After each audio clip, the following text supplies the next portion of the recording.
A current carrying circular coil of radius capital R has a point P situated on its axis at a distance x from its center O of the coil.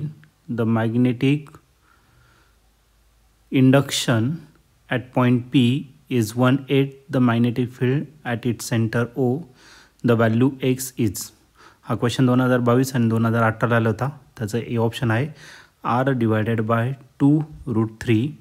B option आहे 2 divided by √3 R. C option आहे R divided by √3 आणि last D option आहे √3 R. तर या 4 ऑप्शनपैकी या क्वेश्चनचं correct answer काय असलं पाहिजे तर आपण याला सॉल्व करूया आणि मग डिसाईड करूया. तर आपल्याला करंट कॅरिंग सर्क्युलर कॉईल दिलेलं आहे ज्याची रेडियस R आहे आणि पी पॉईंट कुठे ॲक्सिसवरती ओपासून. ठीक आहे, मग आपण एक काम करू, मॅग्नेटिक फील्ड फाइंड करू कुठे ॲक्सिसवरती.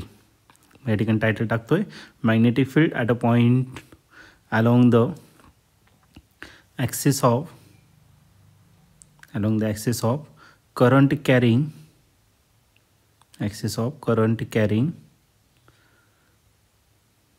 सर्क्युलर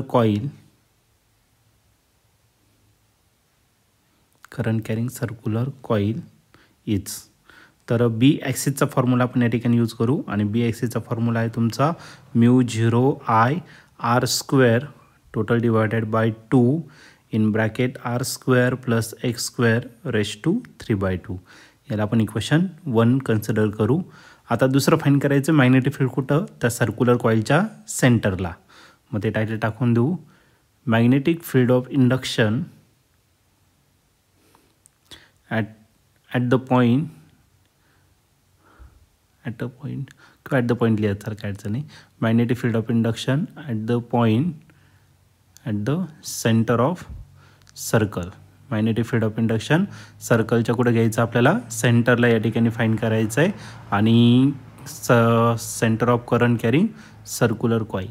तर याचा जो फॉर्म्युला आहे तर बी सेंटरचा तो आहे μ0I divided by 2R. Okay, तर बी सेंटरचा त्याला बी सी करून घेऊ आपण किंवा फक्त बी सीच घेऊ. तर तो आहे μ0I total divided bye 2R. Radius किती कॅपिटल R आहे. याला आपण इक्वेशन काय करू 2 कन्सिडर करू. पण या केसमध्ये magnetic field of induction P पॉईंटला किती 1/8 ते त्याच्या सेंटरला आहे. बघा या ठिकाणी आपण रेड कलरचं हे केलेलं आहे.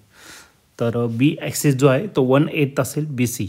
मग ती कंडिशन आपण या ठिकाणी राईट करून घेऊ. ठीक आहे, फ्रॉम गिवन कंडिशन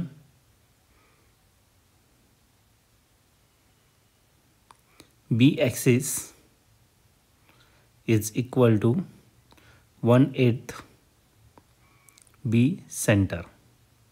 आता बी ॲक्सिस दिलेलं आहे तुम्हाला इक्वेशन नंबर 1 मध्ये, ते टाकून द्या μ0I r² total divided by 2 in bracket r² plus x² raise to 3/2 आणि 1/8 तसाच बी सेंटरला आहे इक्वेशन नंबर 2 मध्ये μ0I/2R.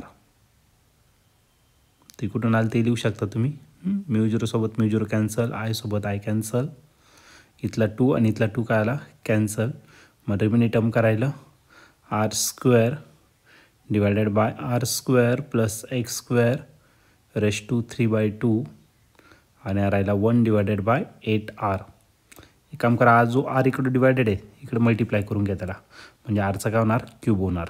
राईट, तर या भेटेल आपल्याला r³ divided by r² plus x² raise to 3/2 is equal to 1/8. आता त्याचा क्यूब रूट घेऊन टाकू.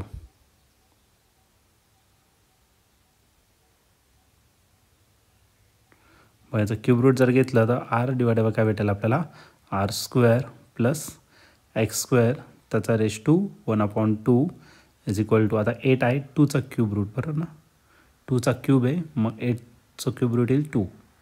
याला आता आपण सिम्प्लिफाईड करून घेऊ. ओके, 2ने याला मल्टिप्लाय केलं 2R आणि इकडे राहिलं r² plus x² raise to 1/2. Raise to 1/2चा अर्थ असतो स्क्वेअर रूट. मग स्क्वेअर रूट कॅन्सल करायचं आपण याला स्क्वेअरिंग करून घेऊ. मग या ठिकाणी लिहिणार मी स्क्वेअरिंग ऑन बोथ साईड्स. तर दोन्ही बाजूला आपण काय करू याचं स्क्वेअर करून घेऊ. ठीक आहे, आता 2चा जर स्क्वेअर केला तर 2चा स्क्वेअर किती येणार 4r स्क्वेअर. इथलं स्क्वेअर रूट कॅन्सल होईल म्हणजे r स्क्वेअर प्लस काय भेटेल फक्त x square. Plus r square इकडे काय करा minus 4r square minus r square is equal to x square. 4r square minus r square किती येतं 3r स्क्वेअर. मग x स्क्वेअरची व्हॅल्यू किती भेटेल आपल्याला 3r स्क्वेअर. आणि याचं जर स्क्वेअर रूट घेतलं मग या ठिकाणी लिहूनच घेऊ आपण टेकिंग स्क्वेअर रूट. मग स्क्वेअर रूट जर घेतला तर x भेटेल आपल्याला किती तर √3r. ओके.